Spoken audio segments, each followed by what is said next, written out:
Alright guys, here today's top stories in Out in the World segment. Number 1. There's a very interesting video of a lady who refused kukopesha a police officer. Askari ameenda kwa kiosk kukopa and the lady has refused because they are the same people who tear gas them when they go for protests. Here's the tip. Guys, oneni karao mwenye amekuja kunikopa ndio huyo. Hakuna na vile walitupiga na matia gas tao wakifikiria watauziwa sukari 200 tukiuziwa 500. Ati kudai fighting mimi siwezi kopa karao. Moto ndo huyo amekuja kunikopa. Mimi siwezi kopa. Kwanza karao afadhali nikope mochokora wa barabara. Siwezi kopa karao. Mwana mwambie baba yenyu mwenye aliwabaia matia gas akuja wakope sukari. Mimi siwezi karao. Siwezi. Nani siwezi kopa. Ndio huyo. Mnafikiria tu wajui. Mimi nikope karao kwani nimefia tu.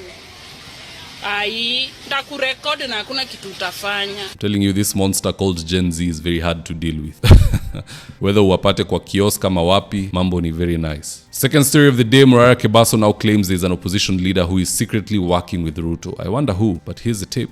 Did you know that there's one opposition leader who receives 2 million shillings weekly, money from the consolidated fund? Forget Raila, huyo alishaingia kwa serikali. Hawa wenye wanasema wako kwa opposition. I know more than you think I know. The other day he met with William Ruto and he was negotiating with William Ruto to be his running mate in 2027. Anataka kuwa running mate na kwa opposition, anapinga Ruto, anasema extrajudicial killings, anasema this person has killed people through the police.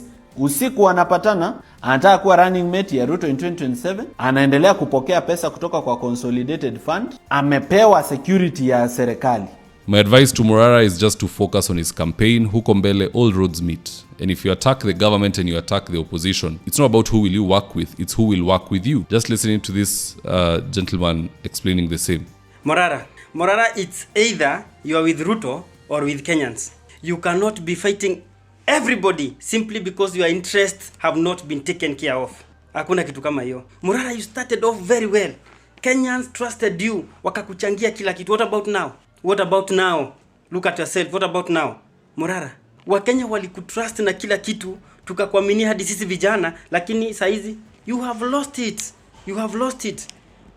Morara, you cannot be the only saint in this country.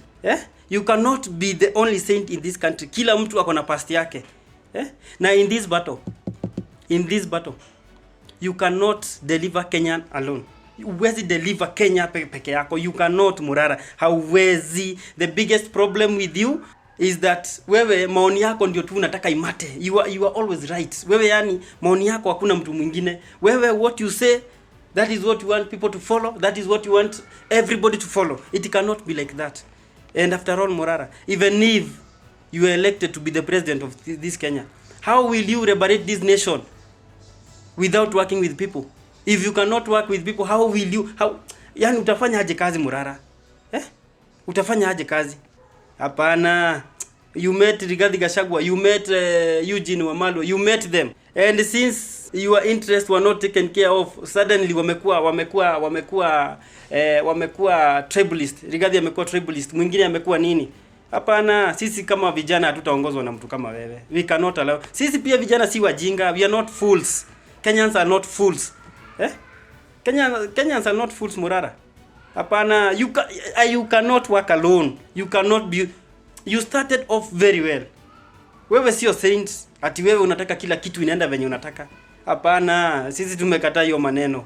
So that was on a light note. That's food for thought for Morara Kebaso. Third and final story of the day. I've seen Ishungwa defending Ruto's son George over his overspeeding Matatu, but he somehow can't find that same voice to defend the common mwananchi. Quite interesting. Here's the tip. And you've seen, Honorable Speaker, I saw sometime last year or early this year, the hue and cry that was there over Matatu that was said to be owned by a son of a prominent politician in this country.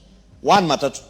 And it becomes very fashionable to bash that one Matatu, I think, that was plying either the Gong or Rongai route, not even knowing whether it was owned by the son to the president, because it was said it was owned to the son the president, who is a student, by the way, who is in school. But because that was being sold as that, everybody on social media was there admonishing.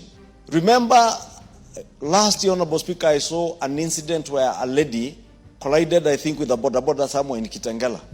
And Kenyans will recall the chaotic scenes of her car being vandalized by other boda riders, her being assaulted, including police officers who were in the vicinity being stoned as they tried to protect that driver, Honorable Speaker.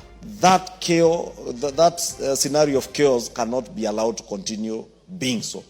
But we have a duty as leaders to also protect the livelihoods of our young people who are making an income out of the boda sector. I guess it's true, when you're the son of a somebody, you can do anything to anybody in this country. Well, that's all I had for you today in our Out in the World segment. Do drop me your own comments in the comment section below, guys, and I'll do my best to read them and to give you a response. In the event you're here for the first time, please go on and hit the subscribe button. And if you're watching for a different platform, just head on over to YouTube, search for David Wafula, hit the subscribe button. You're going to be getting a ton of content of this nature. If politics is something you're passionate about, this is definitely the one channel that you really, really need to subscribe to.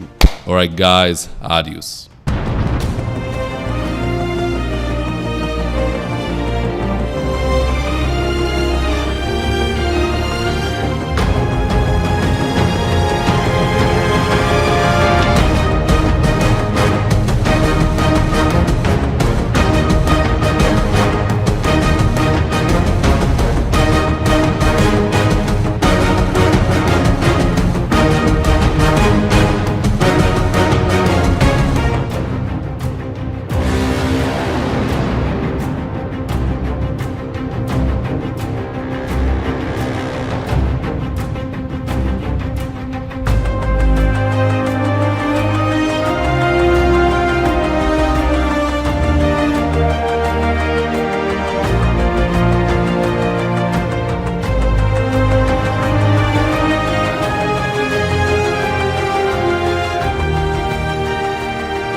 Thank you for choosing David Wafula as your primary news platform.